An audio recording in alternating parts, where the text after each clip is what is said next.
Okay, it is a make a ecosystem. Okay, আমাৰ ইয়াত মেক্সিমামৰ এটা মেণ্টেলিটি থাকে যে লাইক মই আগবাঢ়ি গৈছোঁ তো বেলেগক মই সেইটো নকওঁ, মোৰ ছিক্ৰেটটো নকওঁ, ছিক্ৰেট ইন আ চেঞ্চ মোৰ মেইন কিটো বুলি লাইক মই কি কৰি আছোঁ বা হেৰি লাইক মানে কি অকলে মই ওপৰত উঠিব বিচাৰোঁ। অ'কে, সেইটো কেতিয়াও পচিবল নহয়। এটা ইক'ছিষ্টেম ক্ৰিয়েট কৰা আৰু এটা কথা মানে উপদেশ বুলিয়ে ধৰি ল'ব পাৰা, আমাৰ কি হয় আমি চবেই চব কৰিব যাওঁ কিন্তু এজন মানুহে চব কৰাটো পচিবল নহয়। ঠিক আছে, বিজনেছ কৰিলে নিজৰ ফিল্ডটোৰ বিজনেছ কৰিবা। লাইক কোনোবাই মেডিচিনৰ বিজনেছ কৰিছে তো সি ফটককৈ কনষ্ট্ৰাকশ্যনৰ বিজনেছ যাই কৰিব নালাগে। ঠিক আছে, কাৰণ প্ৰেছাৰ বাঢ়ি যায়, সেইটো কমপ্লিট ডিফাৰেণ্ট ফিল্ড হৈ যায়, তাত বহুত কথা আহি যায়। চ' মেডিচিনৰ বিজনেছ কৰিলে তালৈ মেডিচিন ৰিলেটেড বা হেল্থি ফুডৰ ৰিলেটেড বা তেনেকুৱা মানে ছেইম ফিল্ডৰ বিজনেছটো কৰিব লাগে। ডিফাৰেণ্ট ছেইম ফিল্ডতো বহুত হাজাৰ হাজাৰ বিজনেছৰ অপশ্যন থাকে।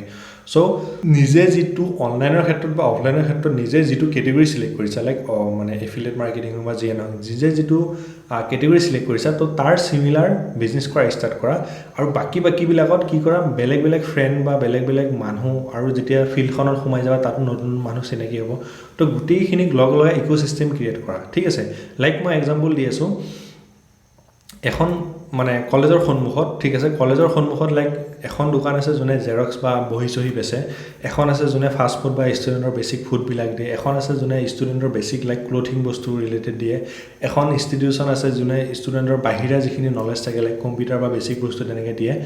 তো এজন মানুহে গোটেইখিনি বিজনেছ টেকল কৰাটো বহুত প্ৰব্লেম হয়, বাট ডিফাৰেণ্ট মানুহে যদি গোটেইখিনি লগ লাগি যদি বিজনেছটো চলায়, লাইক এইখন দোকানৰ কাষ্টমাৰখিনি অমুকত ৰিফাৰ কৰিলোঁ, লাইক কাগজ বা কিবা জেৰক্স কৰি গৈছে সিহঁতক আমি ফাষ্ট ফুডত বা অ'টত ৰিফাৰ কৰিলোঁ, মানে মিনছ মানে এটা ইক'ছিষ্টেম, এটা ৰাউণ্ড ছিষ্টেম যিটো এজনে এজনক হেল্প কৰি আগবাঢ়ে, আৰু তেতিয়া কি হয় অতি সোনকালে গোটেইকেইজনে সমানে গ্ৰ'থ হ'ব পাৰে। কিন্তু অকলে যদি চব কৰিব যায় সেইটো কি হয়, মে বি ছাকচেছ হ'ব পৰা যায়, বাট কথা যদি এটা লং প্ৰচেছ হয়, বহুত হাৰ্ড প্ৰচেছ হয়, বহুত এক্সপেঞ্চিভ হয়। চ' ইক'ছিষ্টেমটো ক্ৰিয়েট কৰা। অ'কে, মই তেনেকৈ তাকেই কৰিব চেষ্টা কৰি আছোঁ যে অসমত মই বহুত অকলশৰীয়া অনুভৱ কৰোঁ এই ডিজিটেল মাৰ্কেটিঙৰ ক্ষেত্ৰত। চ' এটা ইক'ছিষ্টেম ক্ৰিয়েট কৰিব ট্ৰাই কৰি আছোঁ, বাট ষ্টিল এইটো নহয় যে মই তাৰ পিছতে লাগি যাম। মোৰ মেইন মটিভ হৈছে ডিজিটেল মাৰ্কেটত কাম কৰা, তো মই ইক'ছিষ্টেমটো ক্ৰিয়েট কৰিব ট্ৰাই কৰিছোঁ। মোৰ বাহিৰত যথেষ্ট ফ্ৰেণ্ড আছে, কিন্তু মই ভাবোঁ যে অসমীয়া হিচাপে মই হেৰি কৰিব বিচাৰোঁ, লাইক চিমিলাৰলি মই কিবা এটা কমিউনিটি যেতিয়া কথা পাতিম লাইক ডিজিটেল মাৰ্কেটিঙৰ ক্ষেত্ৰত বা কিবা তেনেকুৱা আমি যেতিয়া ডিছকাশ্যন থাকোঁ, তাত যদি অসমীয়া কোৱা 2জন মানুহ থাকে তেতিয়া মোৰ নিজৰে ভাল লাগিব, কাৰণ চবেই হিন্দী বা ইংলিছত কয়। ঠিক আছে, তো সেইটো কাৰণে মই ট্ৰাই কৰিছোঁ, বাট ডাজন্ট মিন এইটো নহয় যে মই ইয়াৰ পিছতে লাগি মই মোৰ মেইন কামটো বাদ দিম, তেনেকুৱা নহয়। ঠিক আছে, তো ট্ৰাই কৰি চোৱা, যদি নহয় দেন বাদ দিয়া, আৰু যদি হয় দেন ভাল, চবেই একেলগে আগবাঢ়িব পাৰিব। চ' ইক'ছিষ্টেমটো ক্ৰিয়েট কৰাত ফ'কাছ কৰা। অভিয়াছলি আই বিলিভ তুমি যদি এনেকৈ কৰ্চটো লৈছা, অভিয়াছলি মই ইক'ছিষ্টেম কি কৈছোঁ, আমাৰ মাজত অট'মেটিক এটা ইক'ছিষ্টেম আগবাঢ়িছে, আৰু 100% কিন্তু আজি নহয় 5 বছৰ 10 বছৰ পিছত কিন্তু আহিবই।